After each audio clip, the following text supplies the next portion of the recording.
Hello, hello, everyone.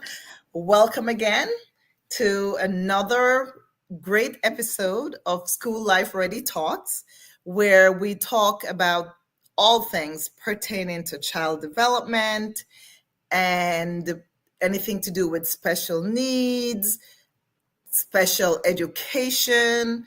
And as you know, this program is all about getting kids ready for life and getting kids ready for everything that has to do with school. And as you know, school is a part of life for all children.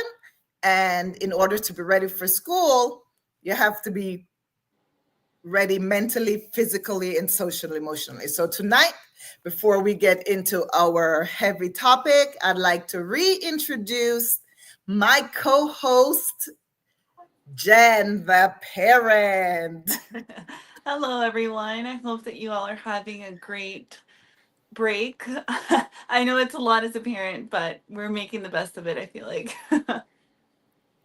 I know I'm happy being staff and out of school, and I know I'm hearing a lot from parents who are already overwhelmed. They're Yeah. they're getting a break, but they're not getting a break because they have the children all day. So, how has it been for you this week, Jen?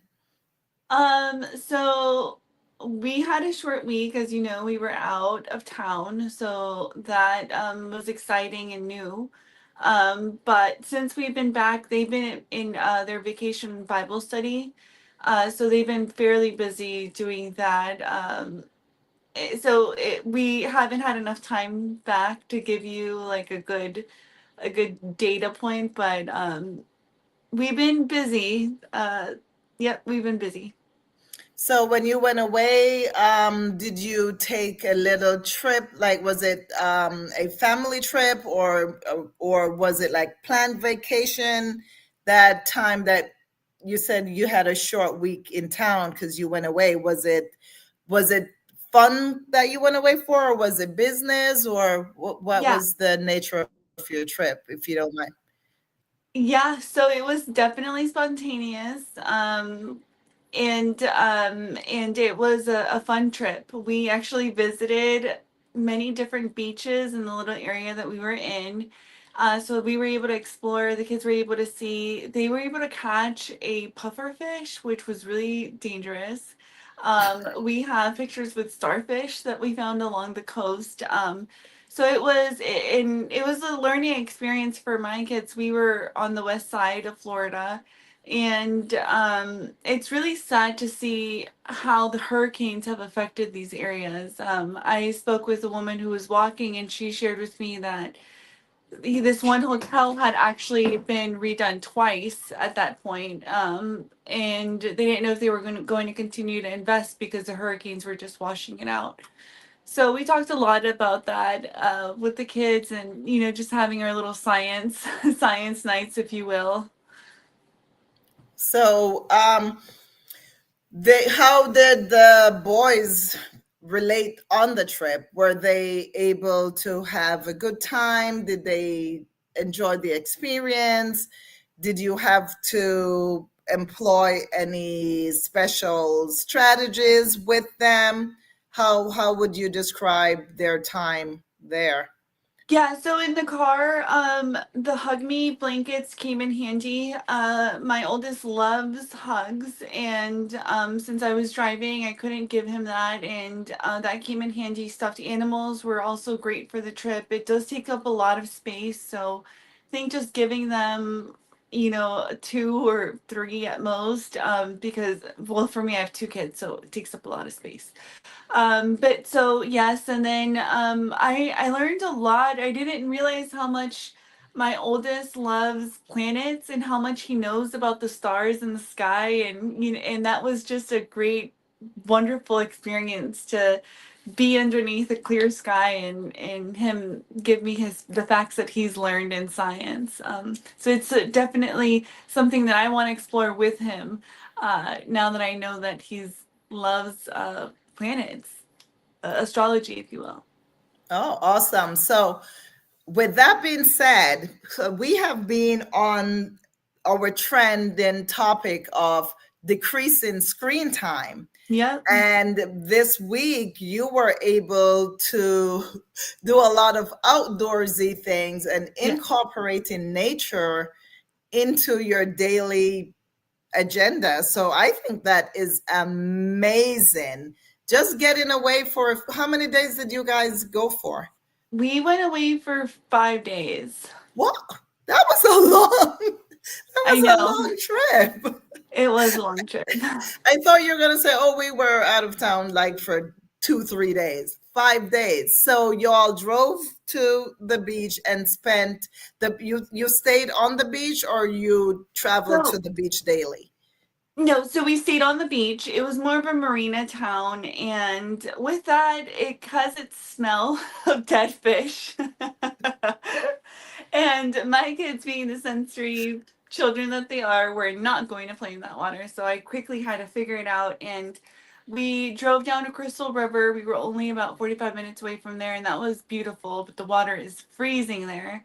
So then we just kept driving along the coast, and we went to three different little islands after that, on different days. So it was nice. And initially the trip was only supposed to be 4 days, but then I added another day because I was the one driving, so I was exhausted from driving up and then down back to the Airbnb, and it's just a lot. Oh, wow. That sounds like an amazing trip. So to get to the islands, they had to get on a little boat to get over there to the different islands. No, so the ferries at the time were not available, which was sad, but we were able to go over the bridge, which was also terrifying within itself because it's like, why aren't the ferries working, but the bridges are? But it is what it is. It was nice. I really do wish that we could have gotten on a ferry. I remember being younger and watching Clifford the Big Red Dog and Emily Elizabeth putting Clifford on the ferry, and me just always wanting to experience that. Oh, so you had to drive. You didn't get a chance to go on a ferry, but that's No. okay. Well, that's fine because we don't know what would have happened if they had to go on a boat and had issues anyway. So that's good. That's good. It worked out well and sounded like y'all had a wonderful time, right? Yeah, So, we did. This trip was the first time that we stayed very as close as we did to the ocean, and it made me realize that I don't know that I could ever take a cruise. And I know that once you mentioned that there are groups of people that volunteer and they go on cruises with families, but I could just can't imagine the anxiety. I mean, I slept with one eye open because I didn't know if, they were going to want to jump off the balcony or what was going on. So I think that having information like that when you are planning a little big trip is definitely beneficial.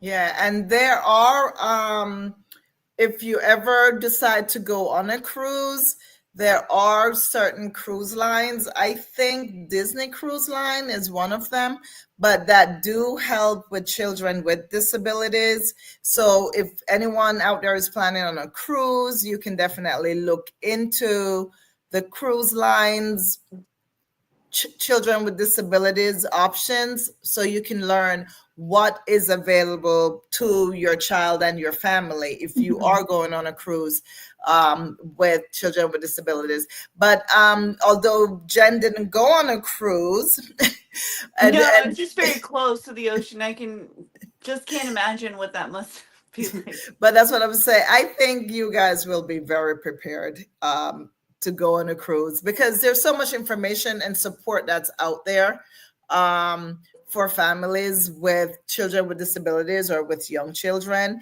Again, it's really finding those resources Right. and asking questions and planning. And we spoke a lot about putting planning whenever you have children with disabilities, doing your best to plan for what you are expecting to do. So really, really getting that information ahead of time. So I think if you were to go on a cruise, Jen, knowing the planner you are, I think you would be perfectly fine. I don't know. I don't know. But how was your week? Well, my week was much of the same. Well, week before last, I was in Jamaica for Mhm. a vacation with a girlfriend of mine. So we did that, and it was a great week. I I just relaxed, really. I didn't think about work, and then I came back and I worked in my clinic. When I once I came back, I worked in my clinic, and it was fun. It was more of the same. Really working with families, helping them to get their children ready. Some kids are we're working on getting ready for kindergarten, which is a big thing. Just really working on developing some of those skills that are needed for kindergarten. Other kids, we're working on just learning daily living skills.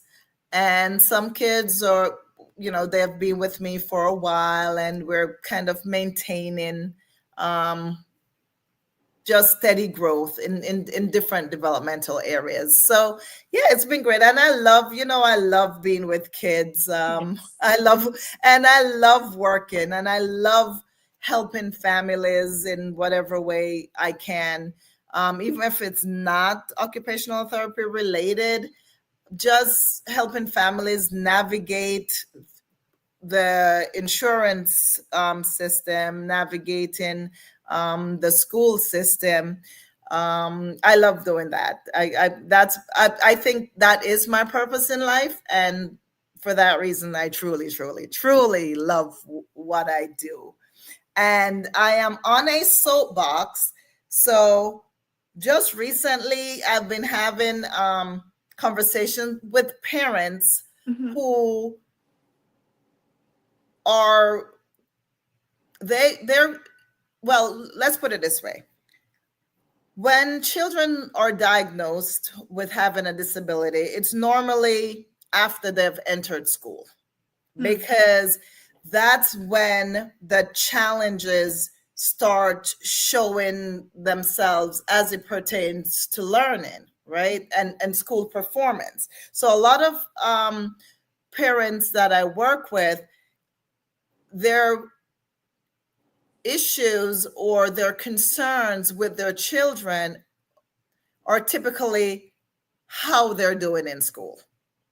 Right. And as much as we know that the school system is not prepared for our neurodiverse kids, right? Because our neurodiverse kids, school is not built for neurodiverse kids. They're built for neurotypical skills kids, and they're not even built for neurotypical kids. Their school is something that hasn't been evolving like it should, right? Right. We know I we're, agree. we're still teaching the same way. We're still using the same materials. We're still having these kids sit on hard plastic chairs um, that hurts their butt for 5 6 hours a day.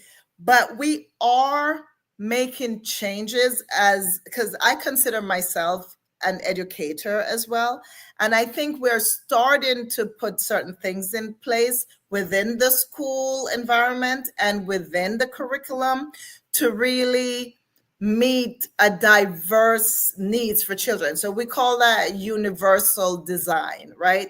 So Mhm. for example, if you think of a ramp, like whether a person is in a wheelchair, on crutches, or is walking perfectly fine, everyone can use that ramp. Right. However, if you have stairs in, the people who are in a wheelchair or who are using walking devices, they can't navigate the stairs. So schools are really trying to um, put into their school buildings universal principles to help with physical access, as well as putting into their curriculum universal principles that help children on a whole to learn. But at this time, the schools, they're in the process, right? They're not there yet. They're not fully there yet. They're in the process. But there are certain things that are still in place. For example, handwriting. We haven't found another method for kids to express their thoughts and ideas except for handwriting. And when they get older, we might have them do speech to text, or we might have them type, right? So when kids start school, we have to know that we're going to expect them to produce handwriting. So we have to help our children be prepared so they can write, or we know they're going to have to learn to read. And we know there's still, you still read left to right. That has not changed. That's the way as a society we read left to right. So our eyes have to be able to move left to right and come back left to right, maintain the line, right? Maintain the position when you're reading. So there are certain things that it doesn't matter if your child is going to end up typing. We have to prepare them to be able to write. Right. We have to prepare children to be able to read.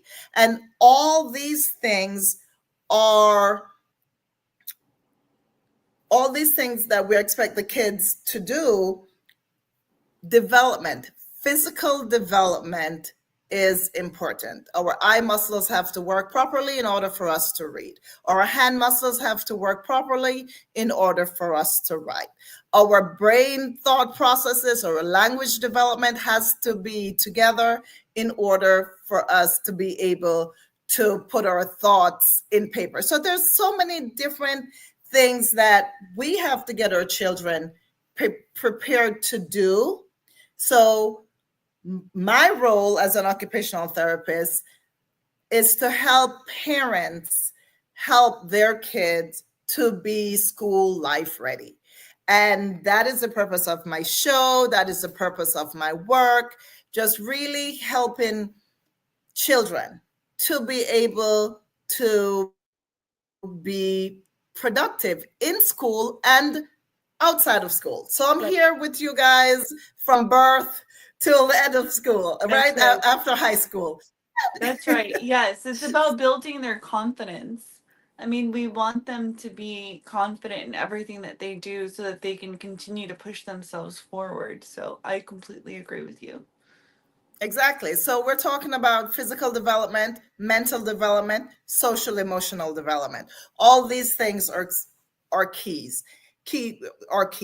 And I am on this mission to reduce the time that we're spending on screens, because as I said before, the research is there showing that screen time can affect development.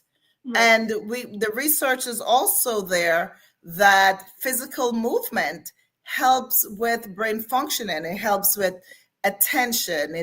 It helps with social emotional regulation, sensory regulation. All these things, movement affects mood. And even some of us adults who we might not want to admit it, but a lot of adults are also addicted to screens. Yeah. We all get that message. Well, if you have an iPhone every Sunday and it tells you how much you've been on your screen, it's like the most embarrassing text. Oh, really? So do you is that a setting that people put on their phones? How does that work? I just automatically sends it to me, but I can find out and send you the information because it does. Oh, okay. It'll tell you how long. I've never gotten a message, and I purposefully try not to be on my phone too much. I find that, like, for me, and this is just a personal thing, I don't find, like, it takes up so much of my time, because you start with something, especially if you're on social media pages, you start with something, and an hour later, you're just doom scrolling, right? Not Yes. learning anything. Well, sometimes you might learn something that I didn't know, but most times you're really not learning anything. And for me, I always feel like, oh my God, I spent an hour doing this and I have so much more productive things that I could be doing.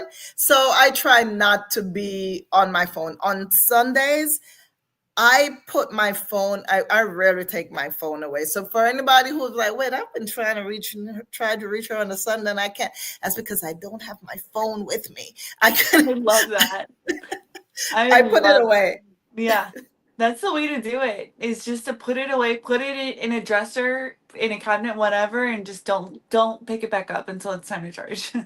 Yeah, no, and I find too that one, I de-stress when I don't have, like here, like one, I'm not seeing the news, because one thing with the phone, like I don't really watch the news at home much Mhm. anymore. But one thing with my phone is if I try to get on my phone, then the news thing will pop up and then I'm like, oh, what's going on in the world today? And then I Yes. tend to be on it and then keep reading different things.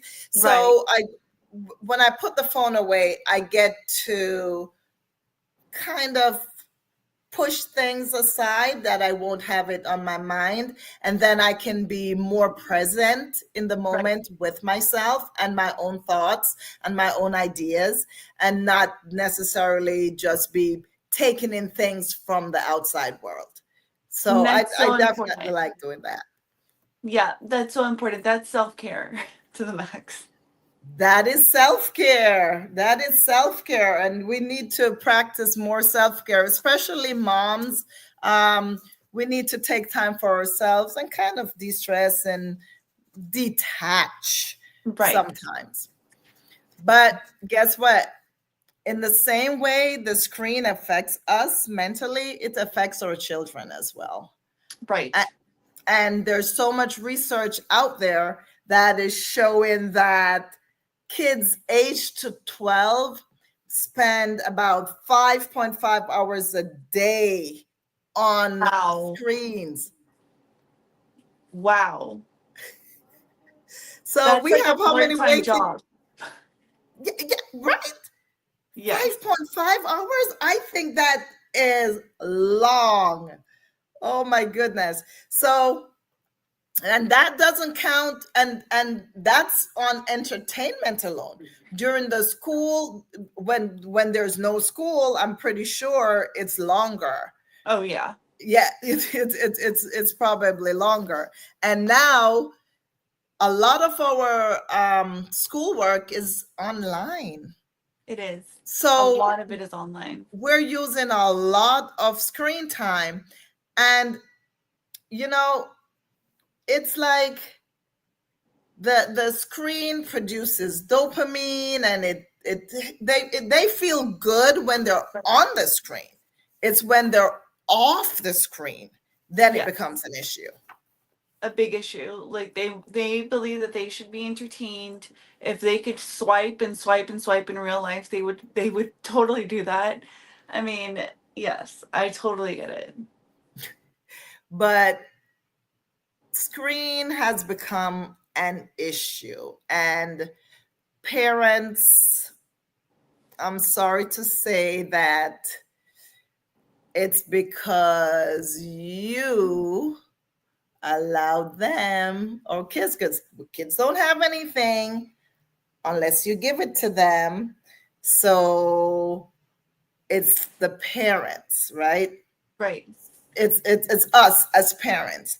And we, how the screens take over. So according to the research, most of it started with parents using it to occupy the children's time so they can go do something, Yes. which is good. But we can't always leave the kids on the screen. Yeah, you have to cook, you give the kids the screen, but as Jen and I always talk, we always be like, be intentional with parenting, be intentional with interaction with your kids, whether your kid's been diagnosed with a disability or not. Right. And especially because here's the deal, parents.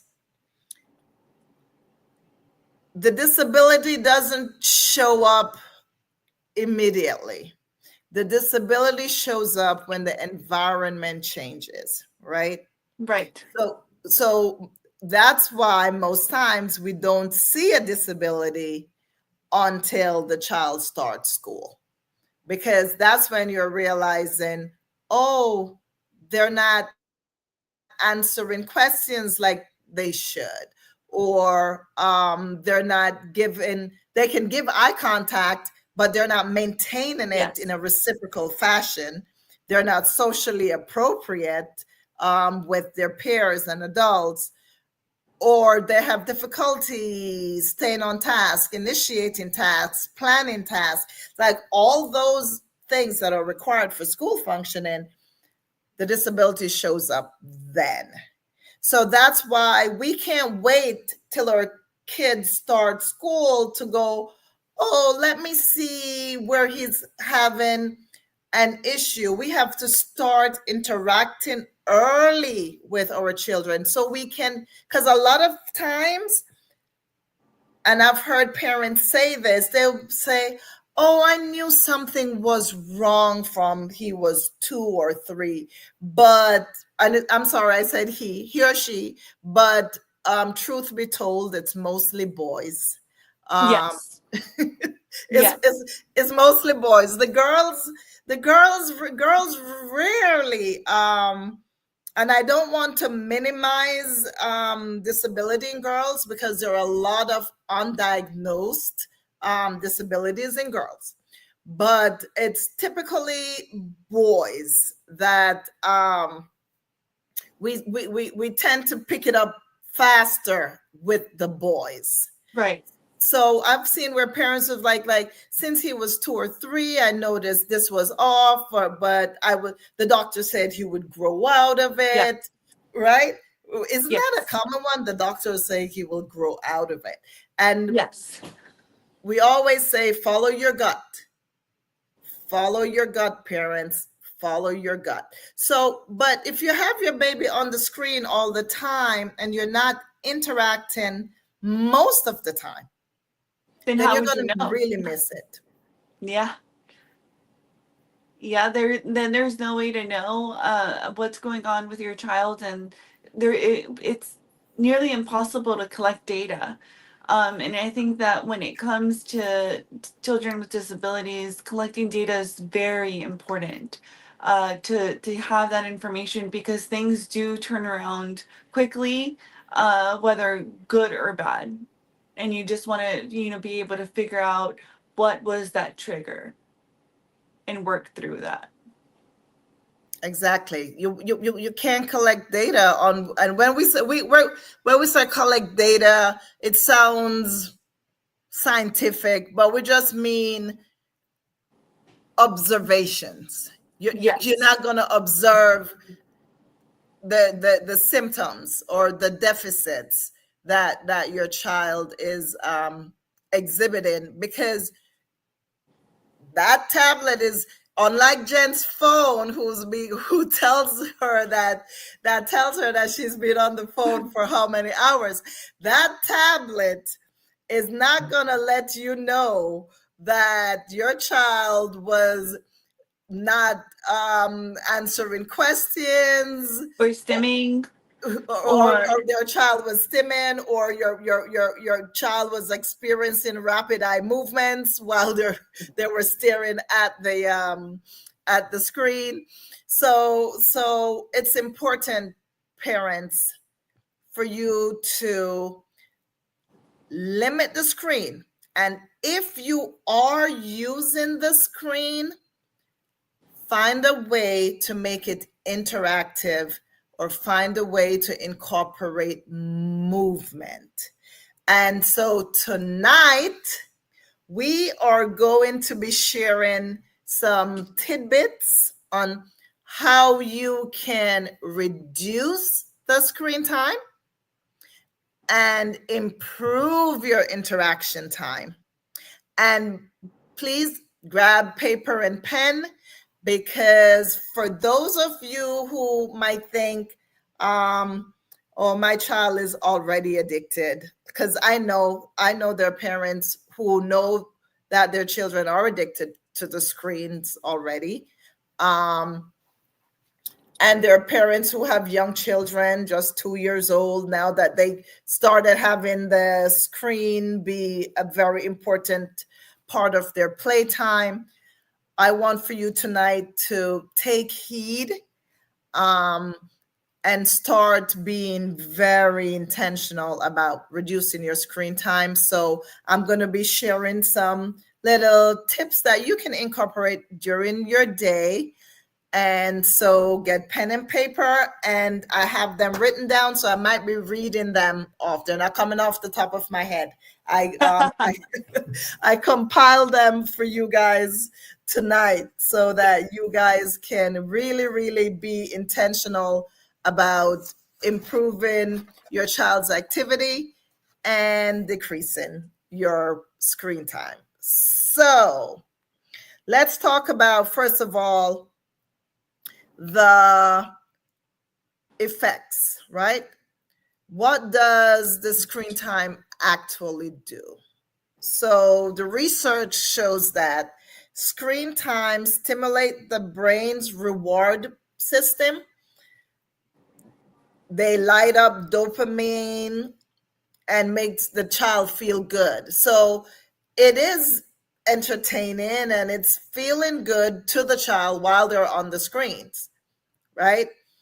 The fast-paced visuals and the instant rewards can train the brain to crave constant stimulation. So you might have a kid who has a diagnosis of ADHD, and you will notice that while they are on the screen, they're nice and quiet, look like they're Mhm. paying attention, because guess what? The screen is actually stimulating.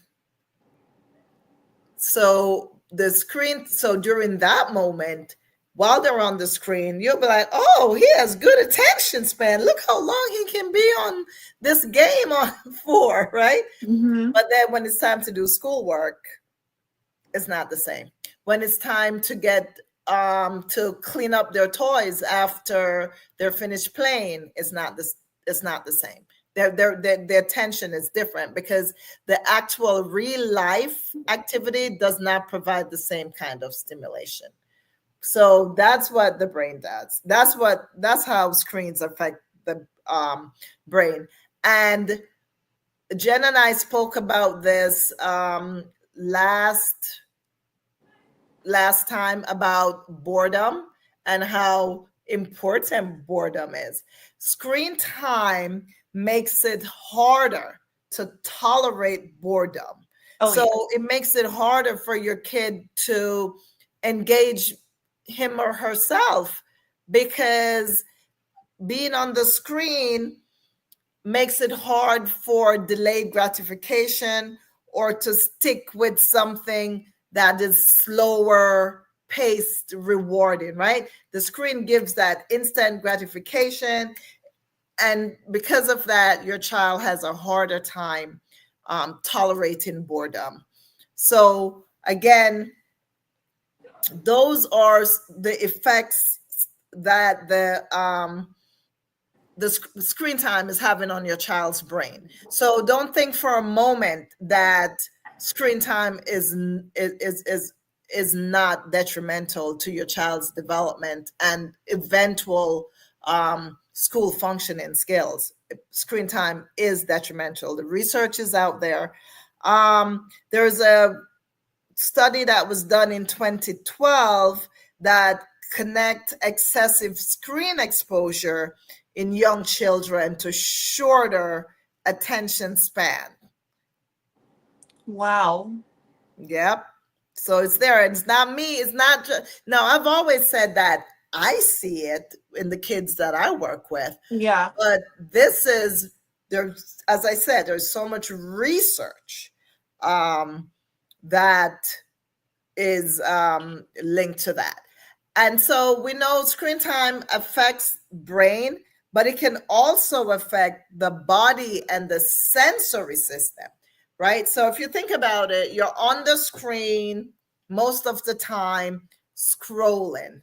You're probably using just your index finger. I notice a lot of kids use their thumbs. Um, Now your thumb is your power finger, well, your power digit, yes. But in order to develop your hand muscle skills, you need to be able to use your thumb along with other fingers, right? And you need to actually manipulate resistive materials. There's no resistance scroll when you're scrolling. No, there's not.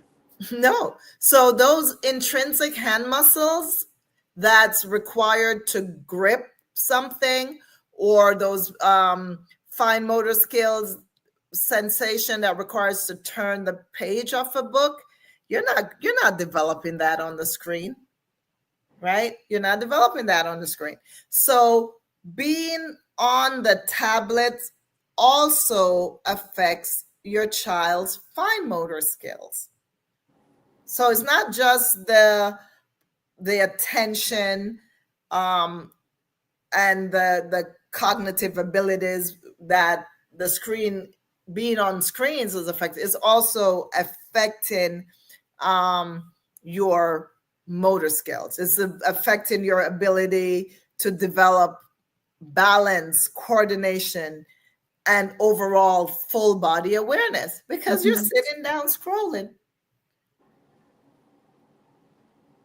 So it is important that Right. we limit the screen time and improve the increase physical activity. When it comes to behavior and emotions, high screen use has been linked to more tantrums, Wow. mood swings, and emotional dysregulation because kids get overstimulated, then they have trouble shifting gears. And that's why I think, Jen, you had mentioned about, I don't know if it was one of your children or was some other child we were talking about, wherein every time the parent takes away the tablet, they have a tantrum. Yeah. Yep, that's me. That's why we don't have it anymore. It was just overwhelming. But I think it goes back to the dopamine.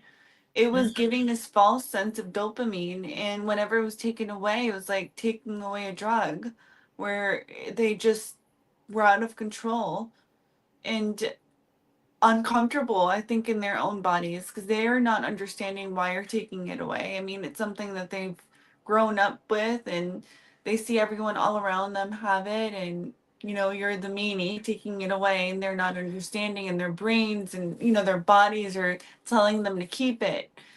So I also feel for these kids as they're coming down off of this. Yes. And that's a very good point that we have to take into consideration too when we are trying to have the kids be less dependent on screens. Right. We have to take that into consideration because it's like, as Jen said, it's like being on a drug, right? Because if you're on something that's giving you those high dopamine levels and then your parent comes and is taking it away, we have to remember that we're taking away something from them that feels good. So it's like punishment. Oh So yeah. that's why we're going to have to be careful how we do this. We can't just take it away. It Um, cannot be an impulse thought. Like tomorrow, starting tomorrow, we won't have iPads. That's not going to work. That is such a short term. If you want to do this the long term way, it is literally, I made our iPads disappear, like to the point where they barely had it, and they just didn't really ask for it, and then they just completely went away, and no one, they very rarely ask. But you did it slowly. Oh yeah. You don't, Like you just sometimes the don't things, take it away. no, like sometimes it would be as simple as just hiding it, because my kids leave it everywhere and then they're like, "Mom, where is my iPad?" And so I would take those opportunities to say, "Well, it's missing and we can't find it." And then it's been 2, 3 days and it's still missing. And then, you can bring it back out, and just to give them that satisfaction, and then just put it back again, and slowly but surely that's what really worked for us. It disappeared. Did you replace, when you took that iPad, did you replace it with another activity that helps to fill that void because that iPad is not there? I actually did. I cleaned out a closet and I went out to thrift stores and just wherever I could. I bought board games, puzzles, and then I bought a bunch of activity books. So there's the Highlights magazines. I don't know if I've talked about that, but Highlights have really great like matching and I Spy things. They have great maze ones. There's sticker books that you can turn to. Color by numbers. I mean, so what we did, I did all of that, and when it would go missing, they would just be like, "Oh, whatever, I'll just go draw a picture," and be dramatic. But then they got into the habit of when they were bored, they went and looked for something. But that, with everything, there are seasons, and right now we're in a season where they think that I need to entertain them all of the time. But yeah, so there's some months that they're really good about entertaining themselves, and other months where you have to remind them. And that's what we're here for as parents, is really guiding our kids. Like, we don't expect them to always come up with ideas of what to play, but we have games available. And we spoke about getting an activity calendar, like just choose 3 activities that you're going to build in. You can start with one activity, 15 minutes, one activity per day, and that's 15 minutes away from the screen. But what parents have to do is be intentional about doing it. Schedule it into your day where okay, we're not going to be on the iPad or on our tablets today for 15 minutes, and you choose an activity or something that you're going to do differently with your child for that 15 minutes. And then as time goes on, you end up adding more and more activities so that you can slowly decrease the time that your kid is spending on the iPad. So what you do is you create a clear screen time rule, right? So that's where you start. Like, so you can tell your child, okay, you're going to have the tablet between this and this time, or you can have it after lunch, or you can have it after you finish your homework, whatever it is. And you create time for the screen. But when you do that, make sure that you are making it in a way where it's not disrupting something else that is going on, right? So that's one thing. That's one way you can help to minimize the screen time.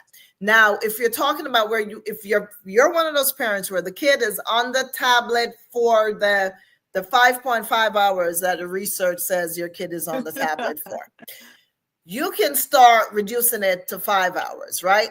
That 0.5 hour, you choose an activity that you are going to replace that 0.5 hours with. And then you take your time and you put in another activity for another 0.5, right? So that you are helping to reduce the screen time. And remember, notice I'm saying activity. Now, the activity can be a movement activity, for example. So, for example, you can do simple activities that you just say, hey, let's do some jumping jacks, some push-ups, um, any exercise thing. You yourself as a parent might need to be doing some exercise. Yep. Have your kid join with you. They might not be doing it the way that you should be doing it. They might not be having the form, but that's another time you bond with your kid, and you reduce screen time, and you improve your child's movement. So write that down, add movement, create a movement menu or movement activity plan, and put that into your daily routine. Make it a habit. Making it a habit is important. Yep. Put it in your routine. So that's one way. Another way you can do this is use different activities like coloring or drawing, coloring by numbers. And as Jen said, those highlight magazines, they're free stuff out there. You can play I Spy, where it's more of you're not necessarily moving as much, but you're still using your visual motor skills, Right. right? And your fine motor skills and your planning Listening. and listening skills, right? So incorporate different activities by just start with small 15 minutes, then 30 minutes, 45 minutes, and reduce that screen time, especially during the summertime now, wherein I know there are a lot of kids who are not going to daycare. They're not going to daycare. They're not going to summer camp. They're not engaged. They're home, and they're either in front of the TV or they're on their tablets, and parents are saying, oh, I want to get them ready for kindergarten. I'm telling you, if you didn't sign your kid up for summer camp, you didn't sign your kid up for those kindergarten readiness Yeah. programs, or your child is not in a daycare setting, and you're not taking your kid out daily, then you have to do something at home. You just have to. Parents, I'm telling you, you just have to. Whether your child is typically developing, or if you're, and more so if you already know that your child is on the spectrum, or you know that your child already has attention deficit disorder, because a lot of parents, they know, they might not be even fully diagnosed, but they know, they're seeing the symptoms. So yeah, so definitely start doing something at home. Start looking for things to do. You can look on the internet, or you can go to my website at schoollifeready.com, and you can find activities there, or you can email me at schoollifeready@gmail.com, and in the subject just write activities, and I will email you the calendar that I have created for you to just with activities, and you can just cut and paste, plug in the activity that you want to do, and you make a calendar with those activities, and you and your child or children and family can participate in those activities. So there's a lot to do, and parents, I know that you guys might be saying, sure, you're saying that because you don't know what my life is like, or you don't know what I have going on. I have so much going on, but I'm saying it as preventative measures, so that you can say that you are taking your child development into your own hands. You're not waiting for your child to get to school. You're starting early. You're starting early in helping your child develop those skills, those cognitive skills, those motor skills, those social emotional regulation skills. You're starting early on it. And let me tell you guys, especially the ones who are getting ready for pre-K and kindergarten, your teachers will be so appreciated. Yes, they really are. Yes.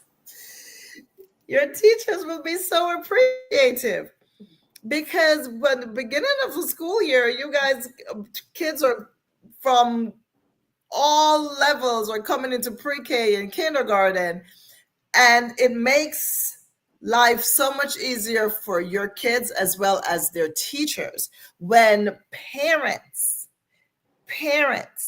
when you guys do the groundwork, when you guys seek out help from early to help your children be the best students possible, you're doing your child a great service. By being proactive in their development. Yes, I know. I had a parent tell me, well, I think he was being a little facetious, but his children are all typically developing, and he was like, but the world is coming to wherein everybody's gonna be typing, and soon, like, kids won't need to learn to read because the computers will read for them or whatever. I don't know if that's ever going to be our world, but right now that's not our world. That's right. And let's live in this moment. Let's live in this moment. Let's reduce our children's stress level, right? Because we might think like putting them on the tablet is it helps them stay occupied, right? And we want our kids to be occupied, and it makes them happy, but we know the detriments of too much. Now, I'm not saying don't ever use the tablet. We know the detriments of too much screen time. Right. So let's definitely try to reduce that. So parents, breaking a screen habit doesn't need to happen overnight. No. And I'm right. And do expect that your child will be resistant at first. And you know what? They will adjust. If you, the parent, stay consistent, because with anything that we're doing, consistency is required for success. So you, the parent, stay consistent and take your time and do those small steps that it takes to help to reduce the screen time. So that's my soapbox for tonight. And I know I'm reaching some parents out there. I love that. I love that, because that's exactly what we're here to do, is to build a community, be able to speak from a parent standpoint and also from a therapist standpoint, and being able to put, all of our resources and knowledge together and, create this wonderful melting pot of information. So no gatekeeping around here. Exactly. And there's no bashing and there's no judgment. We're just giving you the information so that you can make good, informed decisions for your children. And we love and care for all parents, especially parents who do have children with disabilities. So we're just sharing. I know it might sound harsh sometimes when you have professionals or other parents kind of telling you what we expect you to do. But at the end of the day, I know it's going to be every parent's decision as to what they take heed to. And we love and care for you and your children. And any information that we have, whether it might be what you want to hear or not what you want to hear, we're going to share, because that's what Jen and I do. We share information to help, which we think is to help each and every parent out there who is listening to us. So thank you all for who listened tonight. I appreciate you. And that's it from me for this week. Jen, can you give us your takeaway and take us out for tonight? Yeah, so takeaway for tonight would be good vibes. Do not push yourself too much. Just do enough to where you're not pulling your own hair out. And be intentional with everything that you do, especially when it comes to these kids. We are helping them with their confidence in doing all of this. And so just having that the end of the tunnel kind of vision, I think, is very beneficial when it comes to raising resilient kids that, are sassy and whatnot. And so, like I said, yeah, good vibes only. Please like, comment, share, subscribe, do all of the things, and ask us questions. I mean, we're here to cover all topics, not just what we think. That's right. And also, guys, if you have a topic that you need to get more information on, please let us know. Yeah. Again, thank you all for joining and have a great night. Bye. I'll see you all next week. Bye.